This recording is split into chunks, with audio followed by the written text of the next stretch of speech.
Today, my featured guest is Mitzi Perdue. She is the daughter of one family business titan. Her father founded the Sheraton hotel chain. Maybe you've heard of it. And the widow of another business titan. Her late husband was the family business poultry magnate Frank Perdue. So if you've heard of Frank of Perdue Chicken or Perdue Farms, chicken farms, then you know her late husband and what he started. And she is also a businesswoman in her own right. She started the family wine grape business, now one of the larger suppliers of wine grapes in California. Now, Mitzi likes nothing better than to share insider tips for successful family businesses. She loves passing on legacy, right? And teaching others how to do legacy with a family business. Now, Mitzi speaks on how to make your family business last across the generations. And she also talks about success tips for mega successful people. We're going to really get into that conversation today, Startup Nation. Now, she just co-authored a book with Mark Victor Hansen. He was a guest on our show here several weeks ago, you may remember. And that book is called How to Be Up in Down Times, 40 Tips to Align Your Soul, Body, and Mind. And Startup Nation, maybe you have been feeling misalignment there with everything going on in the world around you. So Mitzi's going to help you with this. And she's going to share principles, business principles from mega successful people, especially her father and especially her late husband.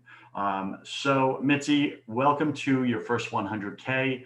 Go ahead and fill in some of the gaps in that intro, would you?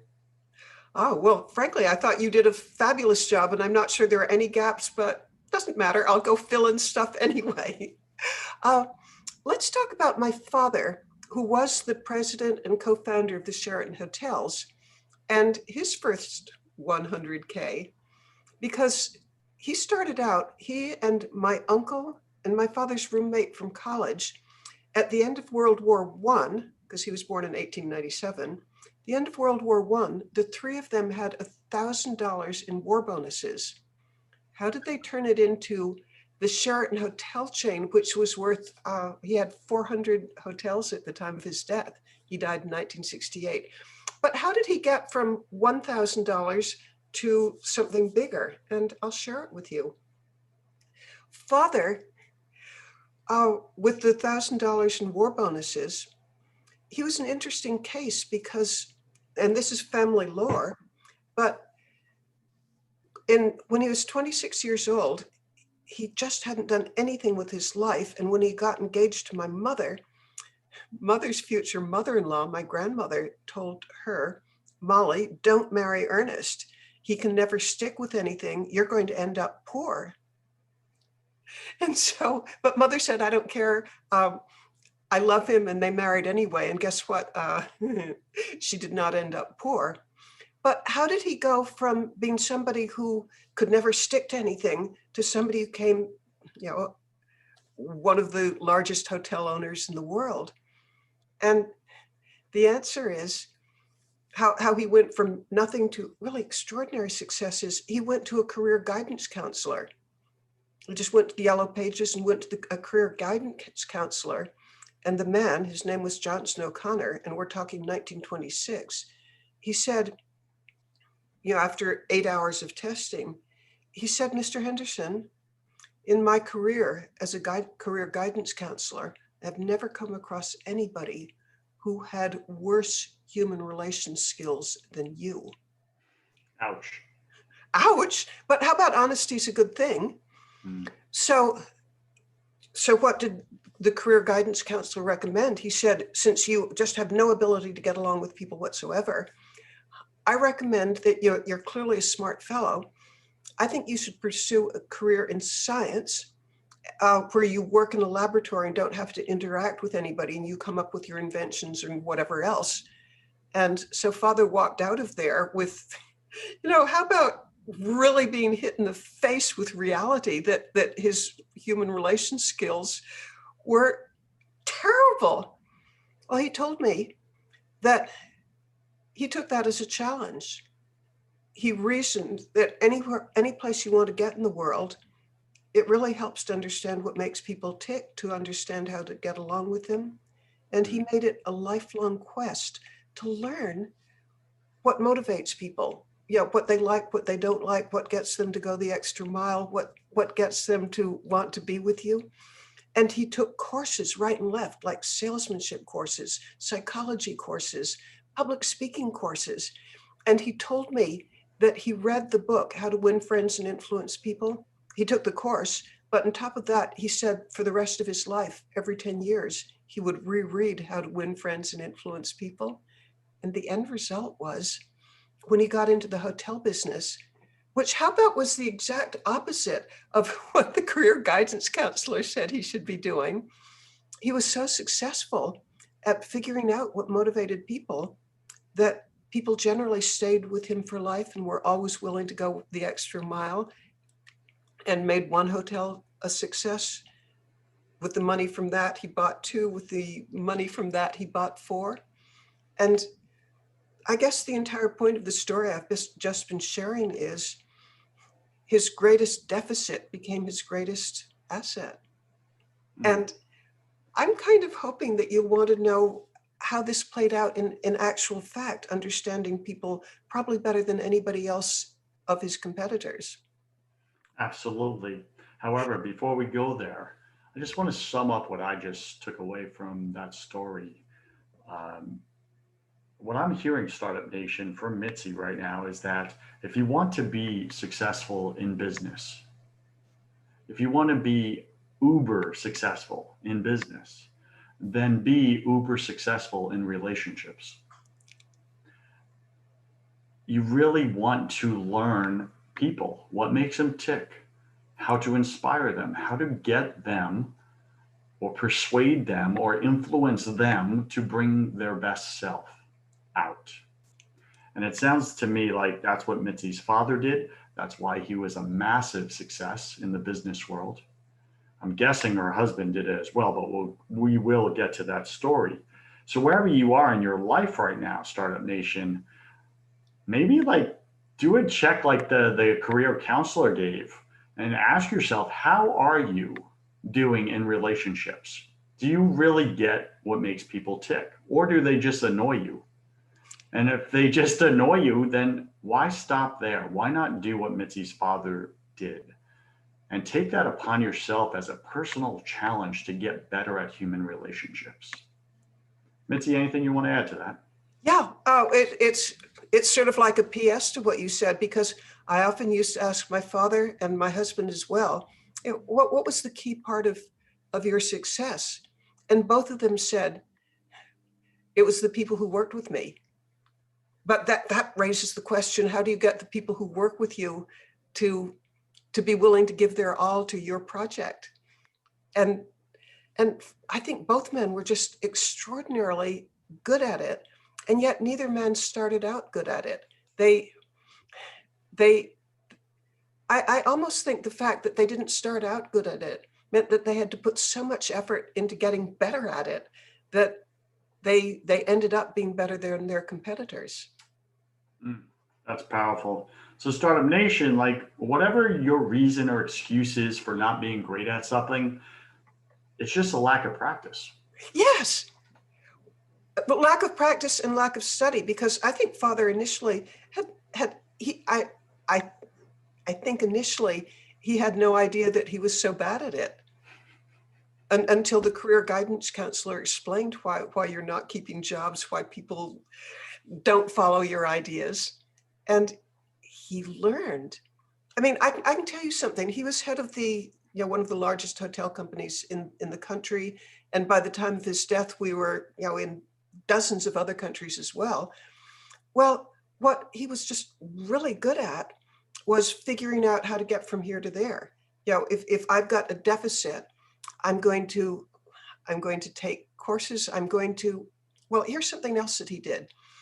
He made it his business, at least when he was more successful, to actually make friends with some of the greatest psychologists and salespeople that he could find.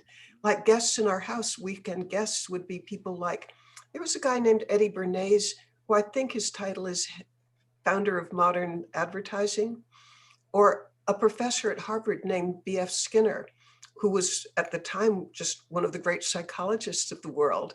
And these would be household guests because Father, he didn't want to just read the books, although he'd recommend that. But when he could talk with them personally and pick their brains and just get ever better and better and better at understanding people.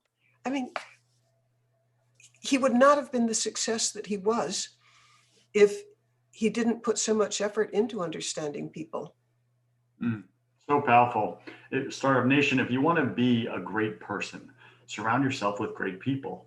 If you want to be a true success, a high achiever, surround yourself with people who have already done that. They may be one or two exits past you in their journey. That's great. Come to them with a humble heart and ask them for help. Don't be braggadocious. Don't show up like better than where you're at. Show up exactly where you're at. Let them know, but tell them where you want to go and ask them if they would be willing to help you. Go ahead, Mitzi. Well, I'm just thinking of I got to watch Father with B.F. Skinner, and by that time Father was really successful. So I think B.F. Skinner was maybe a teeny bit in awe of my father, but my father in drawing him out, I think he approached it with humility and admiration. And Father at that point knew enough about human relations to how to make B.F. Skinner feel good about sharing ideas with him. Very powerful. Okay, let's go to the story of your late husband and speak about how he built his business empire. And you said he started out in a deficit and then turned it into this mega successful business. What are the principles that you saw in him that you got to witness and now can share with my audience? All right, he told me that he started out a shy farm boy who he had never been in a school play. He didn't engage in any of the after school activities. He'd always go home to help in the farm. He didn't finish college. And he was so shy that his father simply decreed to him, I want you to get into sales because sales will help you overcome some of your shyness. And Frank told me that when he was first, I'll jump ahead in the story. He became known as the master salesman of the decade in the 1980s. But he told me when he started out, he was so shy that he was incapable of looking the prospect in his face. He'd instead just be looking down at his field boots. But he took salesmanship courses. Like my father, he took the Dale Carnegie course. When he wanted to get into advertising, he did something that nobody in the poultry industry had ever done before. He took 10 weeks off from running his chicken company, and he went to New York, and he created for himself a 10-week total immersion course in advertising. And he joined, I think it's the National Association of Manufacturers, I'm not sure quite which, but they had an extensive library. And he paid the fees to join this just so that he could have access to their libraries. He'd read all the books on advertising, and then he'd read the magazines, and then he'd look at who the authors of the best articles were, and they were often university professors, and he'd go call on them and learn everything he possibly could about advertising. And then when it came to performing, this man who was too shy to ever even try to be in a school play, how did he get to be an advertising icon? There was a period in the 1980s, 1990s, where at least if you were in the East Coast of the United States, most people knew the name Frank Perdue. Yeah, how did he get to that? The same story as my father. He just put endless effort into learning every part of the advertising business and the acting business. What I'm hearing is a pattern, right? A pattern between your father and your late husband, Frank Perdue, which makes sense, right? Because we tend to attract as spouses versions of our father or mother, right? And here you are attracting a version of your dad in your husband, but both really adopted this principle of not accepting lack or accepting that deficit as their destination or their life. They just said, okay, if this is the thing I need to get to this dream, then I'm going to immerse myself in it. That's another pattern I see, is full immersion, to learning, another pattern, learning everything I can about this area that's missing, this puzzle piece that's missing, in order for me to get to that dream or destination. Startup Nation, what is that missing puzzle piece for you in your business right now? What is it? You have your dream of where you want to go. Hopefully, if you don't, sit down, write it out now. What's that destination look like? Make sure it's specific. Put a date to it. Put an amount to it if it's a monetary destination. And then what is the missing piece? Where's that area of deficit? And then what resources are available around you, right around you, that you can go and access, fully immerse yourself in, and learn everything you can about that area of deficit, so that you bridge that gap right now. Anything you'd like to contribute to that, Mitzi? Well, first of all, wholehearted agreement. What I thought that both the men in my lives were very, very good at, and something that I recommend to our listeners, is they were extraordinarily good at seeing how to get from here to there. And what I mean by that is, Father wanted to grow the hotel industry. Actually, he wanted to be a success in life.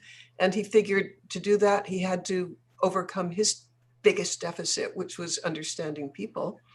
And in the case of Frank, his biggest deficit was just painful shyness. But both of them, they wanted to make the most they could of who they could be. And so both figured out how to get past their deficits. And I admired them no end for that. I really like the way you phrased that, right? Each of their deficits was different, yet very similar, right? One was completely antisocial, meaning communication with others. And then the other suffered from major shyness, also a form of antisocial as well. But they didn't accept that. And that's what I love about both their stories. They didn't just settle and say, oh, okay, this is what my life looks like. I'm a victim. This is the deck of cards I was handed for my life. They said, no, there's a card missing in my deck. Let me go find the card so that I can play life with a full deck and be a success in life. I really like that. All right, Mitzi, we're going to shift now because I think you did a great job of really summarizing both their business successes as well as their life successes very succinctly. Now let's shift to your book, How to Be Up in Down Times. You co-authored this with Mark Victor Hansen, who we know is the #1 New York Times bestselling author for the Chicken Soup for the Soul series. Just an amazing writer. Has broken all the writing records and book records, book sales records out there. Has sold over 500 million copies of books. So I'm guessing you may have learned one or two things from him in working with him. Why did you partner with him to write the book? And why was this such an important book for both of you to take time out of your life to write? I got to know Mark Victor Hansen maybe a year and a half ago. My particular passion is combating human trafficking. And I've got some pretty neat ways to go about it. And that caught Mark Victor Hansen's attention. And we became friends enough so that would frequently email each other, frequently talk on the phone about human trafficking. But then along came COVID-19. And what I think you don't know about me is I'm a science writer and a health writer.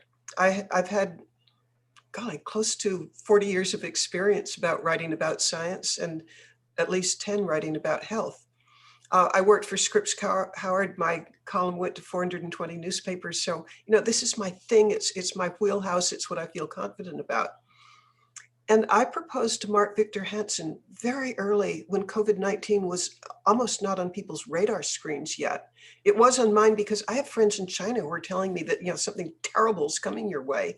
Mm-hmm. Well, I suggested to Mark Victor Hansen, I told him, Mark, you're the most inspirational person on the planet. 500 million people have read your books. And I have some expertise in writing about health and science. And your stepson, Preston Weeks, is just absolutely brilliant on physical fitness.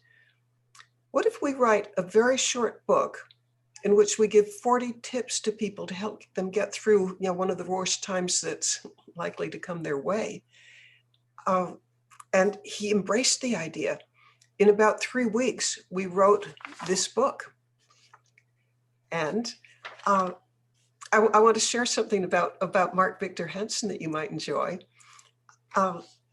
I have a clue, and this isn't about how to be up and down times. This is a clue about success that I learned from him, and that I think you wouldn't know if I didn't share it with you. But one day, after the book was already in print, he said, "Mitzi, I know that you're good at Photoshop. I want you to write across a dummy of the book, more than 1 million copies sold." Is this mirror reading so you can see it right or not see it? Yes, it is. It is mirror reading? Correct. No, it's looking correct. So you can read it. Mm-hmm. Okay. Now, I said, "But Mark, I don't want to do false advertising." You said, "No, that's not the point. That's not the point. The point is, if you want success in whatever it is that you're trying for, visualize it. Put it in writing." And in the case of the book, he said, write more than 1 million copies off the top of it. Keep it, posted around the house, in your bedroom, in the kitchen, in your office. And he said, just watch what happens when you begin visualizing the success of more than 1 million copies sold. And he turned out to be right, because within days, I started getting orders 200 at a time. I mean, even one from Taiwan, a woman I've never heard of, who said that she wanted to give 200 copies to her friends, and she was exploring buying 1,000 copies to have them in as items in some chain of stores she has. And to me, this is something I'd never really heard of before, that visualizing success somehow puts you in tune to get it. It's so powerful. I also, I've built a mini friendship with Mark Victor Hansen, and we text and email, and he also gave me that same advice. And he said, "Joseph, create a mock copy or cover for your book and put that emblem, #1 New York Times bestselling book." And I was like, I had the same hesitancy, and I was like, "Well, Mark, that's kind of like that hasn't happened yet." He goes, "Yeah, but it's for you. It's for you to see and for you to believe so that you can attract it." And I was like, "Oh, I get that. That makes sense." Right. So I did the same thing, and I look at it every day. It's my screensaver on my laptop here. I appreciate that. So Startup Nation, a little success principle from Mark Victor Hansen, especially if you're about to write a book, go ahead and print out some copies and Photoshop what that dream is for that book. Is it to sell over 1 million copies? Is it to be a New York Times best-selling book? Put it on there. That's not for public view. That's just for you. And manifest that. All right, Mitzi, let's get into the book itself. What specifically is a reader going to take away from this book? Why do they need to go out and buy this book? And as an example, that lady that reached out to you and said, "I want 1,000 copies of this for my stores." What's the thing? What's the message she was trying to impart or give to these people that she obviously cares about in her life that is found in your book? Well, I don't know about you or our audience, but for me, the COVID-19, the political issues, sickness of relatives, it's been the toughest time I've been through, and I'm going to bet a lot of people are in exactly the same boat. So what do you do about it? And I'll give one tip from the book. This is me as a science writer and a health writer speaking, but this is a time when our bodies are just flooded with stress hormones. And one piece of advice that I would give you is make sure that you have at least an hour a day of respite. You can call it escapism if you like, but sometime when you're absolutely not thinking of all the stresses in your life, And different people have told me that they have different approaches to doing this. But like for some people, it's watching James Bond movies, because if you're watching a James Bond movie, you're probably not thinking that of the things that are going wrong. Or other people tell me that they just exercise so much that they don't have room for another thought. Or maybe they've got a hobby. But it's actually medically necessary, says Mitzi, that you give yourself some time when your body isn't just being flooded by stress hormones. Because if you never have relief, your body wasn't designed to be constantly in a state of stress. And if it is life shortening not to give yourself respite of some sort. And I can't tell what is perfect respite for you, but I bet you know what it is. I mean, maybe it's playing with grandchildren if you can, maybe it's whatever it is for you. Maybe it's listening to just the most beautiful music in the world, getting really lost in a book, whatever it is. What would it be for you? For me personally, Mark has challenged me to write 2 hours a day. So that is something I took on. It was my deficit in my life. I had the limiting belief system that I am not a good writer. I am a good speaker, but not a good writer with the written word. And that was holding me back. And because stages pretty much have closed up during COVID, I had to shift and say, okay, I can't be on stages giving talks right now because of what's happening in the world. How can I still influence and reach others? Well, I could do it through writing. And that's when Mark showed up in my life, challenged me to write 2 hours a day. And Mitzi, I'll tell you straight out, by practicing and taking on that challenge and immersing myself into the writings of others, I am enjoying writing. I look forward to it. That's my 2 hour respite each day. And I've noticed my content is starting to get good or better, like the craft is being developed. So that's my answer to you. Oh, love it, love it, love it. Yeah, for sure. Okay, so where can listeners, well, before we go there, actually, we are speaking with Mitzi Perdue. You can find her at auntmitzi.com, auntmitzi.com. That's so adorable, by the way. Very clever use of a URL.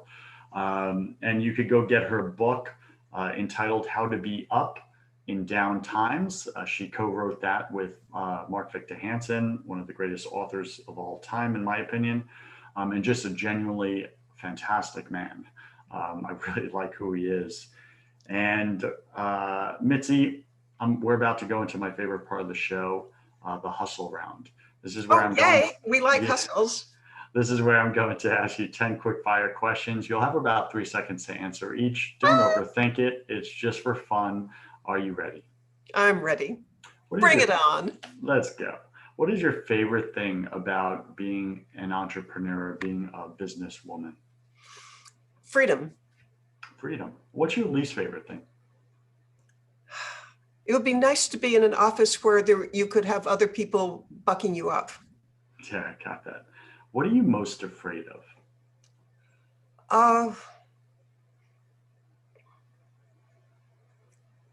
Can I pass on that one?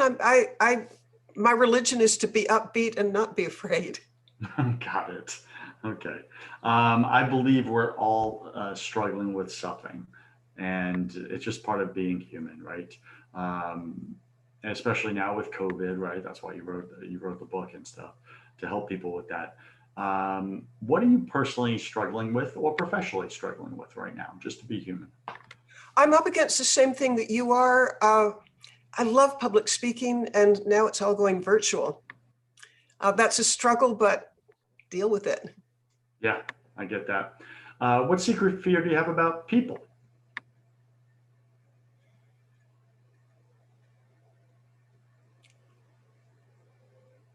Can we pass on that one also? Since I've already revealed to you that my religion is to be upbeat and Yes. not give in to fear. I get that. I just don't process fear. I'm gonna honor that. Typically I don't with a guest. because I really want those nuggets of who you are. However, I really get who you are. And I've heard it said a different way. Joseph, never give energy to your pain. Never give. Yeah, that is my attitude. So I think I've revealed something about myself, even if You have. Okay, what's a new habit that you want to form? I would absolutely adore to have a more normal relationship with food. Because right now, under stress, I eat. I understand that. What's a bad habit you want to break other than that? Well, frankly, it all revolves around, I wish that under stress that I would do something more positive than eat. Yeah, I get that. I'm sure you're going to come up with something. What do you wish you had learned sooner in business? I wish that I had overcome imposter syndrome sooner. Yeah, so many guests that come on this show, whether they did $100,000 last year or $250 million last year, imposter syndrome, number one thing that comes up on this show. It's Oh, I'm fascinating. amazed that it's not just me. Yay! No, it's not just you. Sorry. Pick 3 words to describe who you are now. Kind, ambitious, resilient. Yeah, I got that. Pick 3 words to describe who you were when you first got into business. Shy, timid, no self-confidence. Sounds like 1 or 2 similarities to Frank there, huh? Pretty cool. And last question, if you could come back to life, Mitzi, after you died, look your family, your friends, your grandchildren in the eye and give them only one piece of advice about everything, what would you say to them? Act with courage. Act with courage.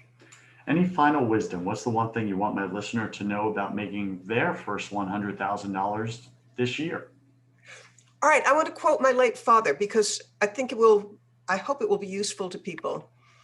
He said one of the keys to his success is people have a compulsion to live up to or down to your expectations.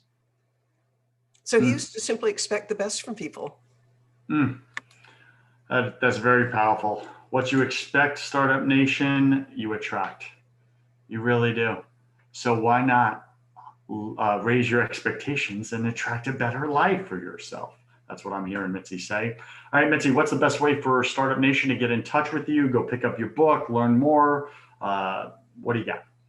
Okay, I hope that you want to buy with How to Be Up and Down Times, but don't buy it from AuntMitzi.com.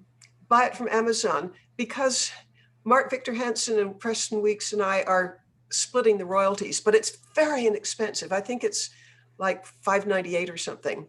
And we deliberately priced it as low as possible because we wanted it to be used more than to make money from it. But how to get in touch with me, go to AuntMitzi.com and you'll find ways to get to me. I think that's... better than that. You'll also get some free chapters if you go to AuntMitzi.com. You can just download some of them. Fantastic. I think that's pretty much as low as Amazon allows an author to price a book. So that's pretty awesome because you guys are almost giving it away for free.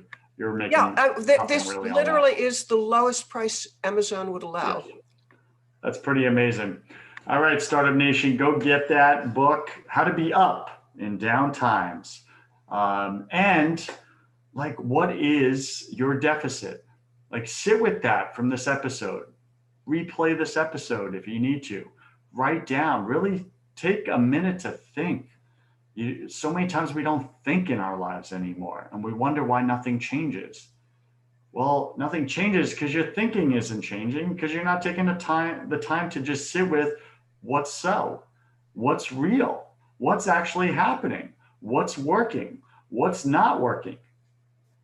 These are some of the questions I contribute to your life, Startup Nation. So Mitzi, thank you so much. You can find her at AuntMitzi.com. Mitzi, thank you for being on your first 100K. I wish you God's love, peace, and joy in your life.